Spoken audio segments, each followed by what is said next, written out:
ఇలాగే గతంలో ముద్రగడ పద్మనాభం గారి ఇంటి మీద కానీ, గతంలో వంగవీటి మోహన్ గారి మీద కానీ, ఇప్పుడు అంబటి రాంబాబు గారి మీద కాపులు మద్దతుతో గెలిచి కాపుల్ని టార్గెట్ చేసుకునే పరిస్థితులు.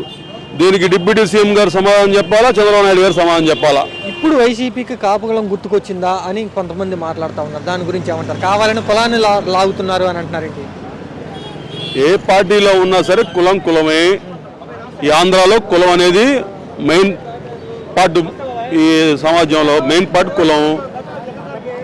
ఇలాగే గట్టిగా మాట్లాడినందుకు ఆ రోజు ముద్రగడ పద్మనాభాన్ని చిత్రహింసలు పెట్టి ఆ కుటుంబాన్ని రోడ్డు మీద లాగి బూతులు తిట్టి గందరగోళం చేశారు. అప్పుడు వచ్చిన వ్యతిరేక గాలిలో చంద్రబాబు నాయుడు గవర్నమెంట్ మట్టి కొట్టుకుపోయింది. అప్పుడేదో లోన్లు గిల్లు అని చెప్పి కాపు కార్పొరేషన్ పెట్టి లోన్లు ఇచ్చారు.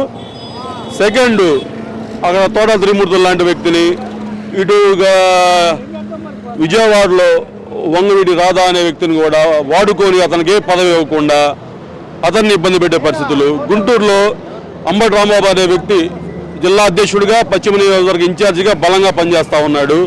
ఇతను భయపెట్టాలా, ఇతని మీద దాడులు చేయాలా, ఇతనికి ఎటు కులం ఉండలేదు అనే మాట చేసుకుంటూ వస్తున్నారు. ఆయనకి పార్టీ ఉండిద్ది, కులం ఉండిద్ది, కాంగ్రెస్ పార్టీ ఉండిద్ది, వైఎస్ఆర్ కాంగ్రెస్ పార్టీ కూడా ఆయనకు అండగా ఉండిద్ది. ప్రస్తుతం ఈ పరిస్థితులు చూసిన తర్వాత, అంబటి రాంబాబుని పెట్టిన ఇబ్బంది చూసిన తర్వాత కాపు కులస్తులు ఏమనుకుంటున్నారు? కాపు కులస్తులు అనుకునేది ఏమైందంటే, ఇంకా వేరే వేరే సామాజిక వర్గాల మీద టీడీపీ ఎప్పుడు దాడులు చేయదు, కాపు సామాజిక వర్గం మీద దాడులు చేస్తూ ఉంటుంది. ముద్రగడ పద్మనాభం అయినా సరే, ఇటు వంగవీటి మోహన్ అయినా సరే, ఇప్పుడు అంబటి రాంబాబు ఇలా వాడుకొని వీళ్ళ మీద దాడులు. వీళ్ళ జోలికి వచ్చిన ప్రతిసారి టీడీపీ నాశనం అయిపోయింది.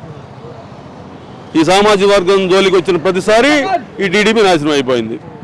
ఇప్పటికైనా సరే అధికార మదంతో కార్యకర్తల్ని అదుపులో పెట్టుకొని పద్ధతిగా పరిపాలన చేయమని కోరుతున్నాం. రాష్ట్రంలో ఈ 2-3 సంవత్సరాల నుంచి రెడ్ బుక్ రాజ్యాంగం కంపల్సరీ నడుస్తూ ఉంది.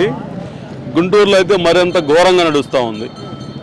గుంటూరులో గతంలో విడుదల రజనీ గారి ఆఫీస్ మీద దాడి కానీ, వేణుగోపాల్ రెడ్డి గారి ఆఫీస్ మీద దాడి కానీ, మద్దాల గిరి గారు ఆ టీడీపీ ఎమ్మెల్యే ఉండి వైసీపీలో జాయిన్ అయినప్పుడు ఆయన ఆఫీస్ మీద దాడి కానీ, వరుసగా దాడులు పక్కా ప్లాన్తో వాళ్ళు చేస్తూ ఉన్నారు. అంబటి రాంబాబు గారిని కూడా మొన్న వాళ్ళు రెచ్చగొట్టి, వందలాది మంది వచ్చి రెచ్చగొట్టి ఆయన చేత ఒక మాటనిచ్చి వాళ్ళు తిట్టినవన్నీ సైడ్ చేసి ఈయన తిట్టింది హైలైట్ చేసి ఓ పక్కా ప్లాన్ ప్రకారం ఆయన దాడి చేశారు. ఆ మనోభావాలు దెబ్బతిన్నాయి, మేము అందుకే నిరసన తెలియజేశామంటున్నారు.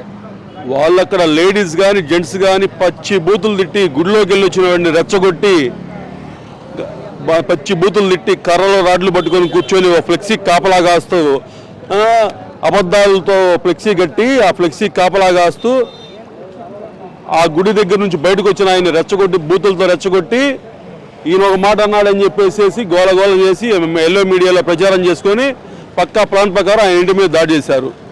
గతంలో కూడా గుంటూరు నగరంలో విడుదల రజనీ గారి ఆఫీసు, మద్దాలగిరి గారి ఆఫీసు, వేణుగోపాల్ రెడ్డి గారి ఆఫీసు కూడా ఇంతే పగలగొట్టారు. వాళ్ళు మా వైసీపీ కార్యకర్తలు రఫారఫా అని పేరుకి అంటున్నారు కానీ ఎవరి మీద దాడులు చేస్తలా. వాళ్ళు రఫారఫా అనపోయినా సరే సైలెంట్గా గుట్టుగా చేస్తున్నారు.